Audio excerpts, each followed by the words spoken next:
I'm sure there are few of you out there in the audience today with such creativity, and our industry needs you. Fourth, this truth never changes. Software sells hardware. People buy game systems to play the game they love. I agree with Steve Jobs, the head of Apple, when he said, software is a user experience. Software is a driving technology, not just of computers, but of all consumer electronics. Finally, what has not changed is the value of intellectual property. If it is true that software sells hardware, it is more true than ever that franchises sell software. While our industry has made hit games with names like Spider-Man and James Bond and NFL football, I think we should be proud that our best games are those whose hero and worlds we invented ourselves.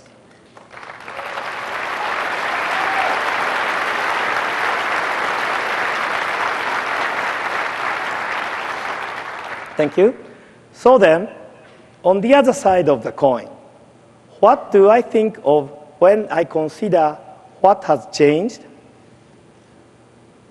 One word immediately comes to mind: bigger. Especially here in the Western Hemisphere, the business is bigger. The North American and European retail markets alone are now worth approximately $17 billion. In the US, game sales were up another 8% last year. There are games in your living room, your office, on your PDA, your cell phone, and of course, best of all, on your Nintendo DS. Many in the media are shocked to learn that young men now spend more time playing games than watching TV. I think those of us in this room could have told them that a long time ago. Of course, the games themselves have become much bigger in several ways. They are bigger in a technical sense, occupying more digital space. That, in turn, requires bigger teams, bigger budgets, and bigger challenges in meeting deadlines. This also means that big game companies are getting bigger by consuming smaller ones. We know that in the next generation, budgets for AAA console games will regularly move into 8 digits, and that's before any marketing money is spent. Only the biggest companies can afford such cost. Not surprisingly, the success of our industry and the profit margin for hit games has again drawn big interest from larger entertainment companies. But we may not be compatible. Their books, movies, and TV shows are exactly the same for every user. But our games let players help write their own screenplays and their own endings. Now, I don't think any of this is news. Bigger budget, bigger staffs, bigger companies. It's there for all of us to see. Big is obvious. On the other hand, what's more prominent in my thinking these days is how our industry is getting smaller. We are smaller in the amount of risk we are willing to accept. We are also smaller in how we define video games. The list of genres seems fixed: shooters, sports, platform, puzzles, and so on. When is the last time we invented a new genre, but as importantly, even within these genres, we have reduced the environments we use. The racing tracks, the soundtracks, the bosses, the heroes are starting to looking more and more alike.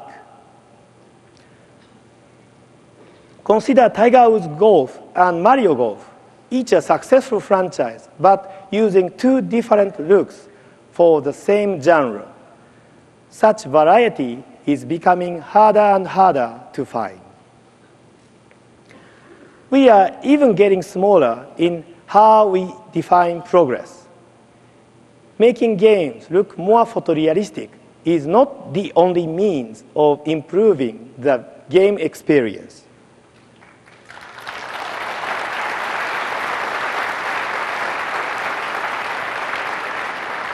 I know on this point I risk being misunderstood. So remember, I am a man who once programmed a baseball game with no baseball players. If anyone appreciates graphics, it's me. But my point is that this is just one path to improve games. We need to find other improvement has more than one definition. And finally, I am most concerned with what we think as a gamer. As we spend more time and money chasing exactly the same players, who are leaving behind? Are we creating games just for each other? Do you have friends and family members who do not play video games? Well, why don't they? And I would ask this. How often have you challenged yourself to create a game that you might not play? I think these questions form an important challenge for all of us. Excuse me. So, I have preached more than enough about the state of our industry.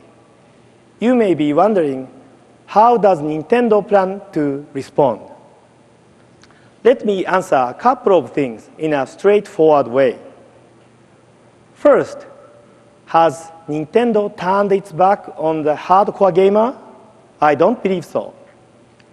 If we were not interested in core gamers, we would not have packed in Metroid Prime Hunters for each of you when you went out and bought your Nintendo DS.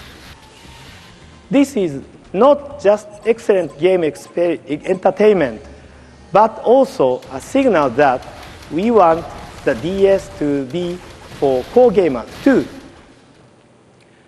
We would not have partnered with N-Space in order to take a new look at shooters in the game Geist, which is coming exclusively to Nintendo GameCube.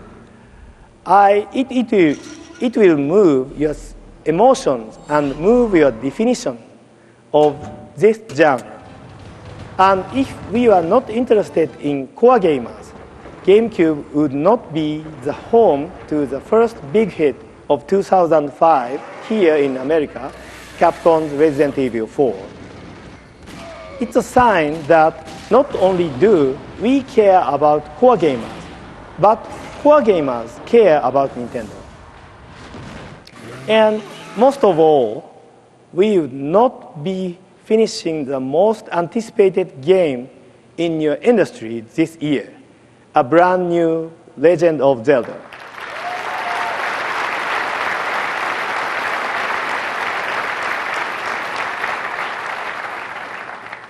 I would love to tell you all about it, but actions speak louder than words. We have chosen you to see the first new footage of Zelda since E3 10 months ago, so take a look.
A new look is only one part of the Zelda story. Much more of the mystery will be revealed at E3.